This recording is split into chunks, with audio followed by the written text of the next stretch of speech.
three riders, Beaumer, Prado, and Tomac, have explained exactly why Chase Sexton struggled on the KTM, which explains why his switch to Kawasaki begs the question, will the real Chase Sexton stand up? And honestly, when you piece their comments together, it paints a very different picture than what most fans think. Stick around, because in today's episode, we're gonna put those pieces together and figure this thing out and decide, will Chase Sexton be better on the Kawasaki? Before we dive into today's video, I want to give a big shout out to my number one sponsor, my only sponsor, my Lord and Savior Jesus Christ, who is the Savior of the world and quite frankly makes it possible for me to even do these videos.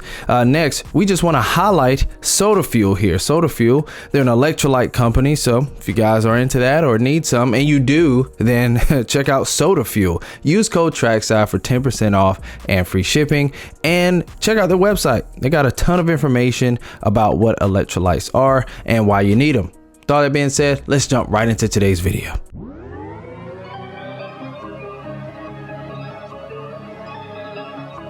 First, let's dive into the Beaumer perspective on Gypsy Tales. Night and day different bike. Completely different bike. And I think, yeah, he might have underestimated it a little bit. But I think... And then panicked. I think it was the panic that really... Yeah. But I don't think it was just the panic from him. I think it was the panic from everyone of like, we're not in a good spot. But I also think they may have almost done a little bit too much. Tried too hard. They might have tried a little bit too much. Yeah. And I think he got confused. He got really confused. Like, even with me, if I try too much, I get lost and then I don't know what feeling I like. And that was this off season. I found something that I was like, oh yeah, I'm happy with this. And I rode with it for weeks and weeks and weeks to get that feeling of like, I know what I like. Yeah. Where I think they had tried so much that he was just so confused. Beaumer basically said, if you try too many things, you'll lose your feel. And I totally agree with him. Like, what do you guys think about his comment on this? I can say off the bat, when I heard that and piecing this thing together, I was like, yeah, over testing. Us as fans, we were hearing this, and if you've ridden a dirt bike, made changes, which I know a lot of listeners have, then you know what's up, man. Like, even if you hop on one bike and hop on another, I've hopped on two different Japanese bikes. I've hopped off of a Honda, hopped on a Kawasaki, felt something different, and I felt totally unsafe. So drop a comment right now or like the video if you guys have been in that position. Holler if you hear me, basically. Don't think it, just type it. This is crazy. I'm glad he mentioned that because Chase had mentioned how he was uncomfortable. Beaumer reveals that Chase did try a lot of things and that they never just decided to sit with one thing, except in the outdoors when we won the championship. At least they did mention in the episode that Chase, he did pick an engine package and stuck with it, so that way they had less things to go back and forth about. Because man, can you imagine, we can't even get the clickers because we're over here trying to figure out the engine package, man. So I want to hear, like, how is that going with Kawasaki? I'm curious, don't know. But speaking of Kawasaki, let's hear what Jorge Prado had to say about Chase Sexton's transition from Honda to KTM right after he signed with Monster Energy Kawasaki. This, I already know you guys are going to want to talk about something else with this, but we'll get into that. Let's just hear what Prado had to say. The Sexton stuff this year was full on. Like, just watching. I mean, it's not easy when you come from a bike like his.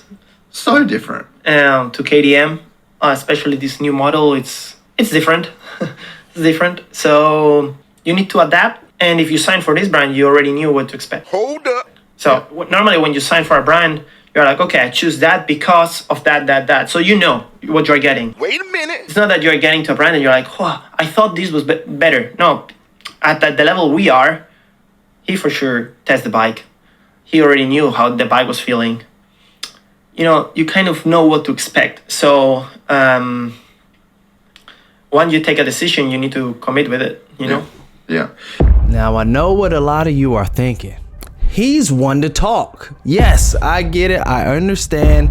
Prado basically is talking about himself. Though Prado is talking about himself, he makes a good point about Chase Sexton. You know what? I added this in here, but you know, I don't think I can do it. I don't think I could do it. He was totally talking about himself. What am I talking about here? I mean, yeah, he was talking about Chase, but he was talking about himself, and now I am confused.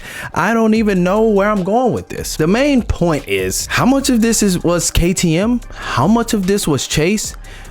Technically, we had the same question with Honda. From what I've learned, from what Prado said, from what Hunter and Jet said, in my opinion, you drop down in the comments, in my opinion, these last 4 years, it's been about 50-50, guys. It's 50-50. It's 50% Chase, 50% the bike.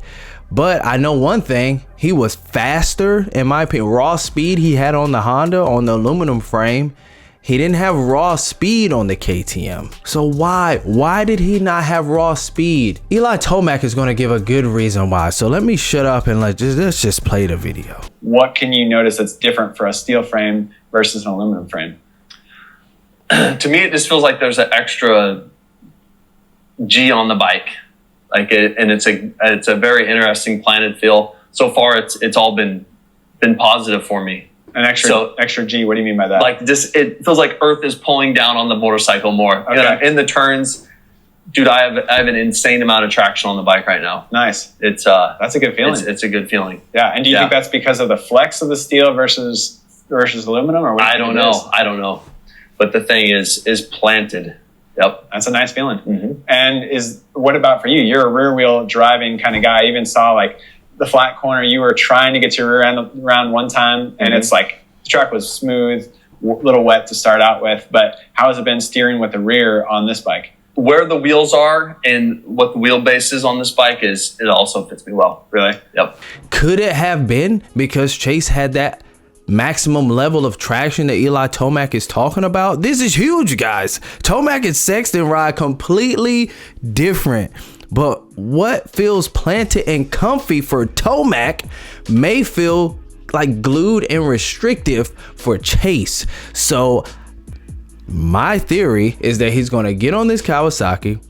That turning speed is going to be unlocked again. So no, he's not going to have like that traction, but he's going to have that agility. I always say this all the time with like Jet. Jet is like super agile on that Honda, and Chase was too. All right, he just loaded that bike up, I think, with a lot more weight and power than Jet, and just did not adapt to the bike. So Chase, I watched the Chase documentary that came out. I can't remember the name of it, but one thing they were saying was how he said he feel like he's in the halfway point of his career, and overall it just sounds like a more mature Chase, guys. So I believe that Chase will come out here and be better than ever. One, he's more mature, so he's got the maturity dialed in. His mindset seems, you know, well fit, and call it what you want, but my guy dyed his hair blonde, so he's hit the reset button. Total reset, new team, new look. And look, man, any advantage, any change for these guys, any kind of mental edge you can give yourself in this sport, man, take it. All right, Chase is taking it. I'm hype. I'm pumped to see how it goes. And you know, I believe we're going to see him unlock that speed. I believe his cornering is going to be better than it was on the KTM based on what we just heard Tomac say. And I believe that through the maturity, he's not going to make as many mistakes. Now, a lot of you people are saying, I will believe it when I see it, and I understand. I understand. I'm with you, but man, I want to see Chase. I literally believe that Chase Sexton, locked in, no mistakes, he can come out here, wax all these dudes, and yes, even Jet Lawrence. So what do you guys think about this? How do y'all feel? Does the Kawasaki fix the problems for Chase Sexton? Is Chase Sexton the one who needs to fix the problems for Chase Sexton? Y'all let me know in the comments, man. Was Chase just misunderstood all along? Yeah, absolutely. He didn't run from KTM. I don't believe he did. He kind of did. But he ran back, I would say. It's more so he ran back to a bike that makes him feel like himself. Gypsy tells they did end up saying that kind of, sort of. He just kind of had nowhere else to go but KTM. So for me, I just see it more as he's going back to what works for him, to where he can feel like himself. So I'm excited to see how he does, man. Drop down in the comments, man, how you guys feel about all this. Thank you so much for liking this video, because I know you have already. Hype the video if you have the opportunity to, and thank you so much for your support. And if you have not already, subscribe.